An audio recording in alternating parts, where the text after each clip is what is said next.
Hello, everyone. Welcome to the Borrowing Tape podcast Behind the Lens. Today, we are joined with the Swiss filmmaker Petra Volpe, who directed the Swiss German medical drama Late Shift. Late Shift, as the title suggests, is about a chaotic day in the life of a nurse on a late shift. As a nurse deals with a whole lot of patients in an understaffed hospital, you can't help but feel for her. Like Petra, when I watched this film, there were moments when I just felt like I could jump inside the screen, give the nurse a hug, tell her it's all right. So, welcome to the podcast, Petra, and congratulations Thank on the you. release of Late Shift. Thank Uh, you. Now, Petra, I feel like this is not an easy film to make because it just feels so realistic, so documentary like almost. So, where did the idea for the film come about? What led to the origins of Late Shift?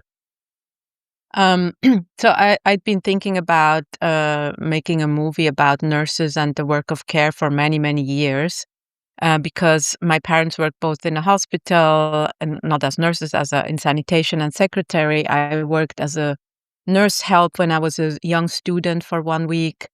And then I lived with a nurse for many years and I could just observe, what she was dealing with every day. But I was looking for a very particular form because also I was very aware of the discussion around nurses and the problems there are, like the worldwide crisis, and that there's not enough nurses. And I read this book by a German nurse, Madeleine Calvelage, who describes just one shift. And that gave me the idea for the form of the film. I thought it's just one nurse, one shift, and that's it. And I pitched it to my producer, and he was like, I'm in. Which was quite astonishing because it doesn't sound, very flashy. And from there, I took time to do a lot of research. I did dozens and dozens of interviews, and with nurses, I went to the hospital myself. And little by little, the particular shift that we see in the movie came together. And Madeleine, who wrote the book, was a consultant, but the movie is not the shift she describes in the book. It's something that happened over time with all the research I did. And for me, it was really important to make something that's very abstract for people, like nursing shortage, but what does that actually mean? Like, what does it mean for the patients and the nurses? And it was very important for us to make a movie that makes it, as you just described in the beginning, you want to jump in or you feel like you're with her all the time and you really go through this with her. And was it always your plan to make this film so intense and stressful, like how it came about?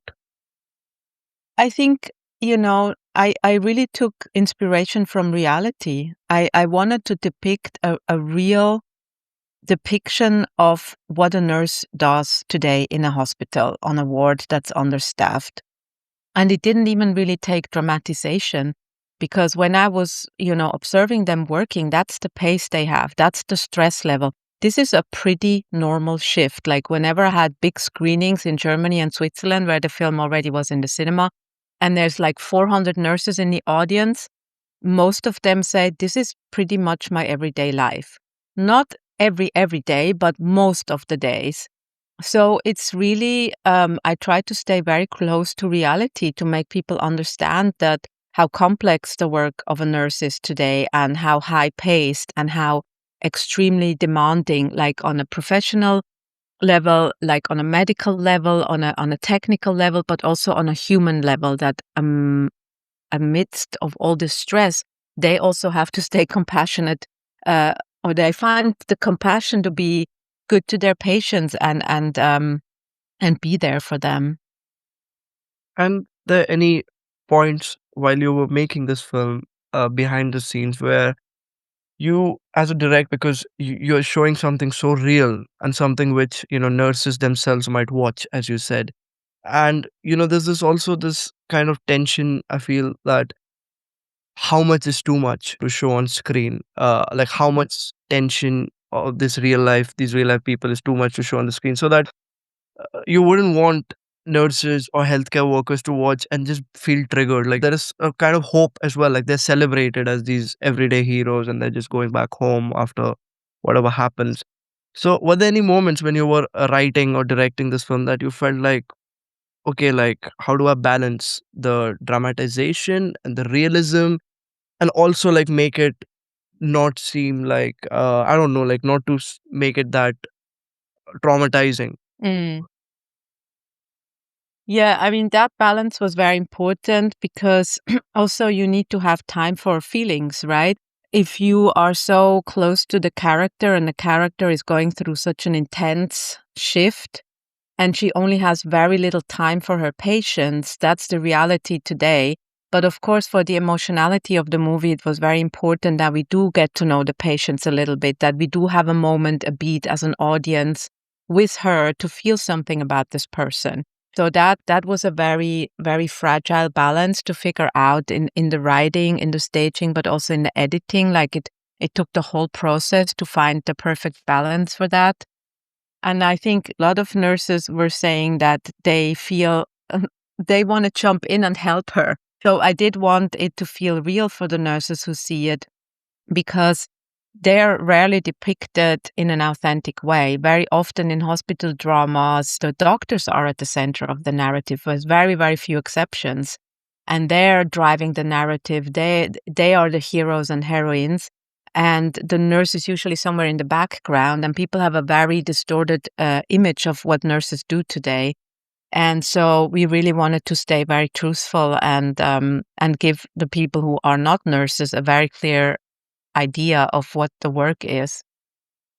Yeah, I mean, what you said, it just made sense to me because I mean, there are so many medical dramas where I've seen the doctors, these Grey's Anatomy and these kind of dramas. But when anybody will say the word nurse to me, sadly, I'll just get reminded of Florence Nightingale way Hmm. back, or the English Patient. I think Juliette Binoche's character in the English Patient. Mm.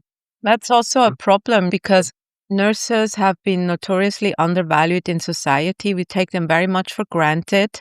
People don't think about nurses, they're just happy they're around. But if you've ever been to a hospital, you know that the main character in your life as a patient there is the nurse. She is there, and it's mostly a she because 80% of the people who work as nurses are women. And that's also one of the reasons why the job is so underrated and underpaid and undervalued. And so I think, for example, the Pit does a really good job. Like this is I'm sure you know, it's a great. I love the show, and there is few nurses that are really important, but still, the main characters, most of them, the majority are doctors.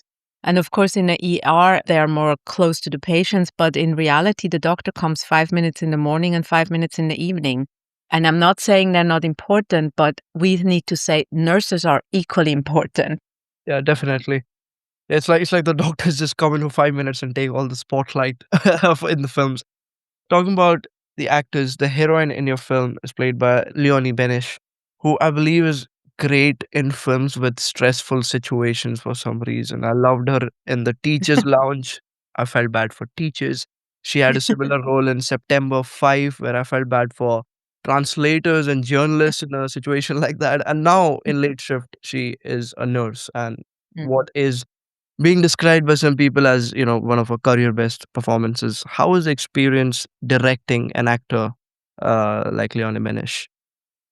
I mean, Leonie is just an amazing partner to have in a film like that because she brings such a visceral approach to a role, and she was very intrigued by the physicality of the role. I pitched it to her really, this is like, this woman doesn't have a psychological problem. She doesn't have an agenda. We're not talking about hidden intentions. She wants to do a good job.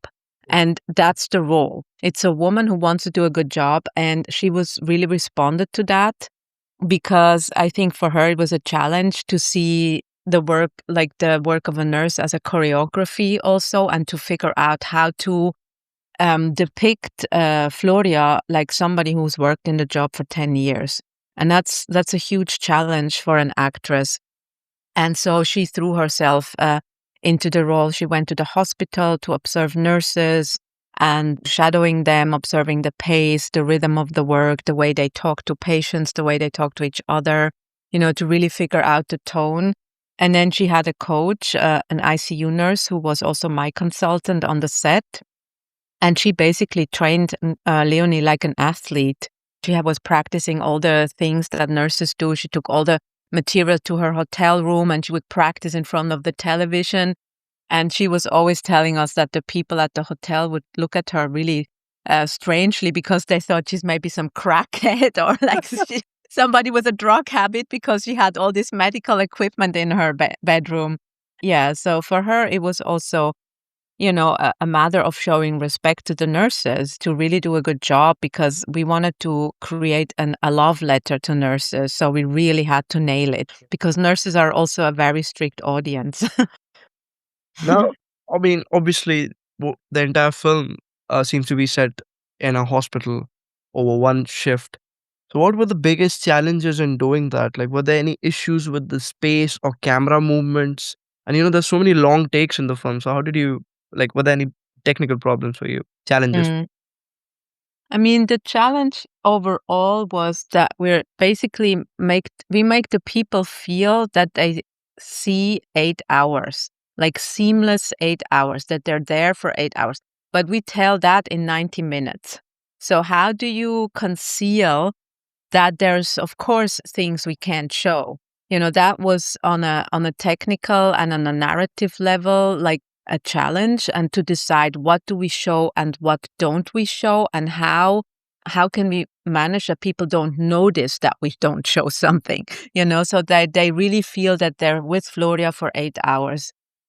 And then these long shots were, of course, a huge challenge because there's always a lot of actors and extras involved. And we just practiced them very, very diligently.